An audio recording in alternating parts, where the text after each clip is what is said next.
Salam, selamat pagi sahabat terkasih. Hari ini kita akan belajar dari kisah Nabi Elia, seorang nabi Tuhan yang hidup di masa penuh kekacauan rohani.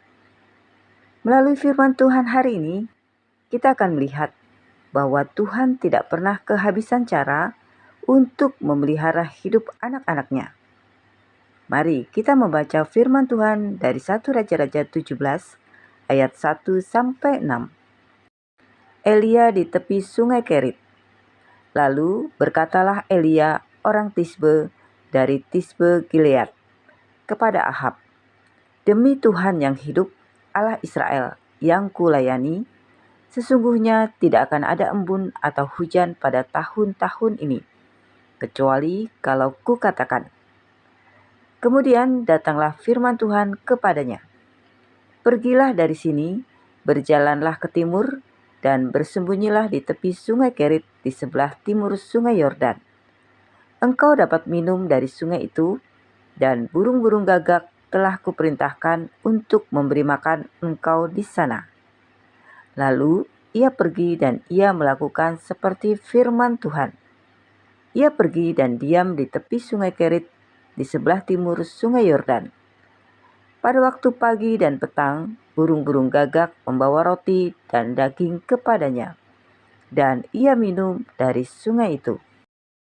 Sahabat terkasih, saat itu bangsa Israel dipimpin Raja Ahab, seorang raja yang terkenal jahat di hadapan Tuhan. Bersama Isabel istrinya, Ahab membawa bangsa Israel menyembah Baal dan meninggalkan Tuhan. Di tengah keadaan gelap itu, Tuhan membangkitkan Elia. Sahabat terkasih, Elia berdiri membawa kebenaran di tengah bangsa yang menolak Tuhan. Menarik sekali, setelah dipakai Tuhan secara besar, Elia justru dibawa ke tempat tersembunyi. Kadang kita berpikir, kalau kita taat kepada Tuhan, maka hidup akan langsung mudah. Tetapi Tuhan tidak selalu membawa kita ke panggung besar. Kadang Tuhan membawa kita ke tempat sunyi. Kerit bukan tempat terkenal, bukan tempat nyaman, bukan tempat ramai. Kerit adalah tempat pembentukan. Di sana Elia belajar bergantung penuh kepada Tuhan. Dan Tuhan berkata sesuatu yang luar biasa. "Aku telah memerintahkan burung-burung gagak untuk memberi makan engkau di sana." Sahabat terkasih, burung gagak bukan lambang kemurnian bagi orang Yahudi. Tetapi Tuhan bisa memakai apa saja untuk memelihara anak-anaknya. Artinya, pertolongan Tuhan tidak terbatas. Tuhan tidak pernah kehabisan cara. Tuhan bisa memakai burung gagak untuk memberi makan Elia. Tuhan juga bisa memakai cara-cara yang tidak pernah kita pikirkan untuk menolong hidup kita hari ini. Kadang Tuhan menolong lewat orang yang tidak kita sangka. Kadang Tuhan membuka jalan dari tempat yang mustahil. Kadang Tuhan memelihara kita sedikit demi sedikit supaya kita belajar percaya kepadanya setiap hari. Yang penting adalah ketaatan.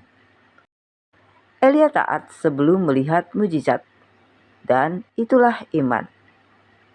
Sahabat terkasih, mungkin hari ini ada yang sedang berada dalam musim kerit, musim sepi, musim menunggu, musim yang membuat hati bertanya, "Tuhan, kenapa hidupku seperti ini?"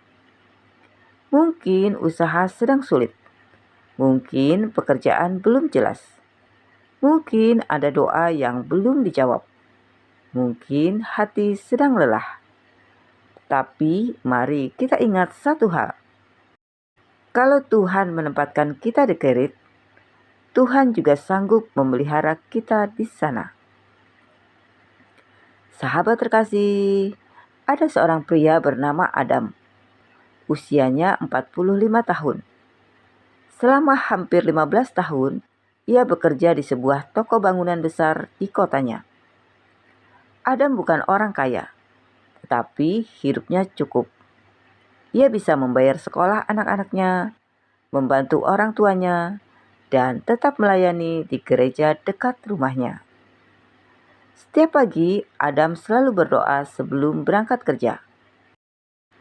Tetapi 1 tahun terakhir, keadaan ekonomi mulai sulit. Penjualan toko menurun drastis, banyak pegawai mulai khawatir.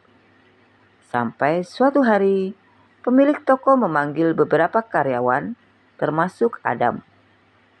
Dengan wajah berat, pemilik itu berkata, "Maaf, kami harus mengurangi pegawai." Hari itu, Adam pulang membawa kabar yang menghancurkan hati. Ia duduk diam lama sekali di ruang tamu rumahnya. Istrinya mencoba kuat, tapi matanya berkaca-kaca. Adam mulai mencari pekerjaan kemana-mana. Hari demi hari berlalu. Tidak ada jawaban. Tabungan semakin menipis. Tagihan tetap datang. Anaknya mulai bertanya hal-hal yang membuat hati Adam semakin berat. Yang paling menyakitkan bukan hanya kehilangan pekerjaan, tetapi perasaan gagal sebagai kepala keluarga. Suatu pagi, saat rumah masih sepi, Adam membuka Alkitabnya. Ia membaca kisah Elia di Sungai Kerit. Saat membaca ayat tentang burung gagak yang memberi makan Elia, ia berpikir, "Tuhan, kalau Engkau bisa memelihara Elia dengan cara yang tidak masuk akal, Engkau juga pasti sanggup memelihara aku." Hari itu tidak ada mujizat besar, tapi ada damai yang mulai memenuhi hatinya. Beberapa minggu kemudian, seorang tetangga datang menawarkan pekerjaan kecil membantu mencatat stok barang di gudang sembako. Gajinya jauh lebih kecil dari pekerjaan sebelumnya. Awalnya Adam malu. Ia merasa turun jauh. Tetapi ia teringat satu hal. Kadang Tuhan memakai burung gagak. Adam menerima pekerjaan itu dengan syukur. Ia bekerja dengan rajin dan jujur. Pemilik mulai mempercayainya. Beberapa bulan kemudian, usaha itu berkembang pesat. Adam dipercaya mengelola bagian distribusi. Penghasilannya perlahan kembali stabil. Tetapi Adam berkata sesuatu yang tidak pernah ia lupakan. Di masa tersulit dalam hidupku, ternyata Tuhan tidak pernah meninggalkan aku satu hari pun. Sahabat terkasih, seringkali kita baru menyadari pemeliharaan Tuhan setelah melewati lembah. Saat berada di Kerit, semuanya terasa sunyi. Tetapi Tuhan tetap bekerja. Jangan menyerah hanya karena keadaan belum berubah. Jangan ukur kasih Tuhan dari situasi hari ini. Sebab Tuhan tetap memelihara anak-anaknya. Sahabat terkasih, Tuhan yang memelihara Elia adalah Tuhan yang sama hari ini. Dia tahu kebutuhan kita. Dia tahu air mata yang tidak dilihat orang lain. Dia tahu pergumulan yang tidak pernah kita ceritakan kepada siapapun. Kalau hari ini hidup terasa seperti musim di Kerit, tetaplah percaya. Mungkin belum ada hujan besar. Mungkin jawaban doa belum datang sepenuhnya. Tetapi selama Tuhan masih memelihara hidup kita hari ini, itu berarti Tuhan masih bekerja. Sebab Tuhan tidak pernah kehabisan cara untuk menolong anak-anaknya. Sahabat terkasih, mari kita berdoa bersama. Bapa yang penuh kasih, terima kasih untuk firman-Mu pagi ini. Terima kasih karena Engkau adalah Allah yang tidak pernah meninggalkan anak-anak-Mu.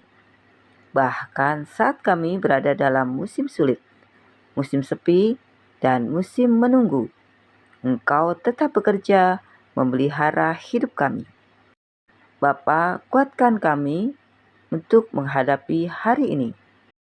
Ajar kami untuk tetap percaya seperti Elia. Ajari kami taat meskipun belum melihat jawaban. Dan mampukan kami berjalan dalam iman setiap hari.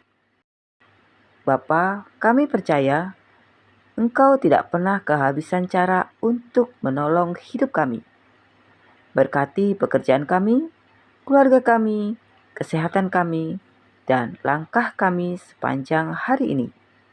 Di dalam nama Tuhan Yesus Kristus, kami berdoa dan mengucap syukur. Amin. Sahabat terkasih, terkadang Tuhan membawa kita ke tempat sunyi bukan untuk meninggalkan kita, tetapi untuk menunjukkan bahwa pemeliharaannya tetap nyata bahkan di musim paling sulit. Sampai jumpa di renungan pagi berikutnya. Selamat beraktivitas. Tuhan Yesus memberkati.